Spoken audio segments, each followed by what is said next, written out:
After my dad's business went downhill, my parents announced they could only afford to keep my talented brother and sent me off to live with my uncle, as I was a better match for his family. 10 years later, we reunited at Grandma's 75th birthday, and their looks were priceless when they saw me in an unexpected state. I was 14 when my mom sat me down. She said my uncle needed help with his autistic son, and I'd be better at that than Michael. Made it sound noble, like I was doing them a favor. My dad wouldn't even look at me, just stared at his coffee. I asked if I had a choice. She said sometimes we make sacrifices for family. I asked what sacrifice Michael was making. She didn't answer. They packed my stuff that night, 2 suitcases and 3 boxes. That's what 14 years was worth. Michael stood in the hallway watching. He looked guilty, but said nothing. Didn't even say goodbye. The drive to Uncle Steve's was 45 minutes of silence. He met me at the door and said, "I'm sorry this is happening to you. Not welcome, not we're happy to have you. Just, I'm sorry." That's when I knew they'd lied about everything. My uncle wasn't rich. He ran a small construction company and was raising his 8-year-old son Jamie alone. 2 bedrooms meant I slept on a pull-out couch for a year, but he never made me feel like a burden. Weekends I helped with Jamie, teaching him to tie his shoes, reading the same book 17 times. Weeknights I learned blueprints and cost calculations. I kept waiting for my parents to call. My 16th birthday came. Nothing. I texted Mom a photo of my cake. She read it, never responded.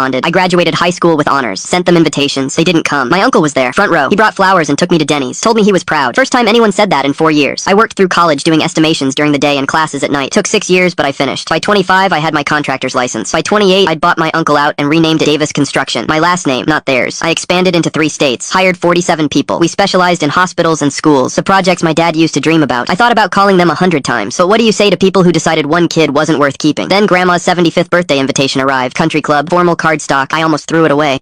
My uncle said maybe I needed to see them to let it go. I showed up straight from a job site. Steel-toed boots, high-vis jacket with Davis Construction across the back, cement dust still on my jeans. Walked into that marble ballroom and saw them. Mom in a dress that cost more than my first car. Dad with a new Rolex. Michael showing off engagement photos. They'd clearly bounced back. Mom's face went white when she saw me, like she'd seen a ghost. Dad stood up. Michael barely recognized me. My aunt whispered, "Who's that?" Mom said, "That's our daughter." My aunt looked shocked. "You told us she was abroad in consulting, making you proud." They'd been lying for 10 years. Easier than admitting what they'd done. Another aunt asked what I do. Dad jumped in with some story about international consulting. Big projects, lots of travel. That's why I couldn't visit. I let him finish his whole speech. Then I said, "Actually, I own Davis Construction. We did the new hospital wing downtown, the one that has the medical center Dad's name used to be on before everything collapsed." Complete silence. Mom grabbed Dad's arm. Her knuckles went white. "You're lying," she said. I pulled out my business card, slid it across the table to Michael. "Revenue last year was 12 million. We're projected to hit 18 this year." Dad's face went from white to red. He forced a laugh. "Why didn't you tell us? Why didn't you reach out to share your success?" I looked right at him, made eye contact for the first time in 10 years. "You never called to ask. You never checked if I was alive or dead. Why would I share anything with you?" Mom started crying, making a scene. They were under so much pressure. They thought I'd be better off with Uncle Steve. I said the only mistake was thinking I needed any of you to succeed. Grandma appeared beside me. She'd been quiet the whole time, hugged me so tight I could barely breathe. Whispered I always knew you'd be okay. She'd been the only one checking on me, sending birthday cards with $20 bills, calling my uncle. She never told my parents, let them believe their own lies. I walked out. Mom chased me to the parking lot, her heels clicking on the pavement, grabbed my arm, said we should talk, that enough time had passed. I should forgive them because we're family. I pulled my arm away. "You gave up the right to call me family when you picked which kid was worth keeping." I got in my truck and drove away. Haven't spoken to them since.